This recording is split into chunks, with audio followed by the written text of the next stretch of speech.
الحمدللہ آج مفتی اعظم سلطنت عمان سے ملاقات ہوئی، بہت زبردست نشست رہی الحمدللہ. اور ابھی وہاں سے ہم لوگ ڈائریکٹ یہاں سمائل کے علاقے کی طرف آئے ہیں. ادھر ایک صحابی رسول صلی اللہ علیہ وسلم کا مزار ہے جن کا نام حضرت مازن بن غضوبہ رضی اللہ تعالی عنہ ہے. ابھی ہم مزار کے رستے کی طرف ہیں.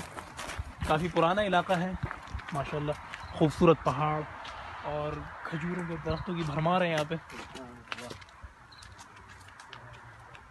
اہل عمان ماشاءاللہ رسول اللہ صلی اللہ علیہ وسلم کے زمانے سے یہ بڑے نرم مزاج لوگ، خوش اخلاق لوگ تھے. جیسا کہ مسلم شریف کی ایک حدیث میں ہے کہ ایک صحابی کو رسول اللہ صلی اللہ علیہ وآلہ وسلم نے بھیجا تھا کسی علاقے کی طرف، عرب کے کسی علاقے کی طرف. ان علاقے والوں نے ان کو مارا اور گالیاں دی.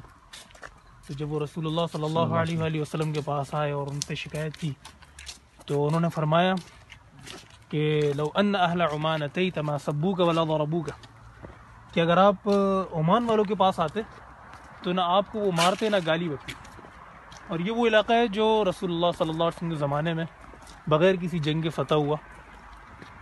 جب حضرت صلی اللہ علیہ وآلہ وسلم نے ارادہ کیا خطوط لکھنے کا قیصر و کسریٰ کو اور دوسرے حکمرانوں کو، تو ان میں سے ایک خط جو ہے وہ اہل عمان کے لیے بھی بھیجا. جو یہاں دو حکمران تھے پسران جعفر و جلندی، دو چچا زاد بھائی تھے، ان کی یہاں حکومت تھی اس وقت. تو نامہ مبارک ملنے کے بعد انہوں نے فوراً اسلام قبول کر لیا اور پھر رسول اللہ صلی اللہ علیہ وسلم وہاں صحابی کو بھیجا. یہ حضرت مازن بن غضوبہ کا مزار ہے.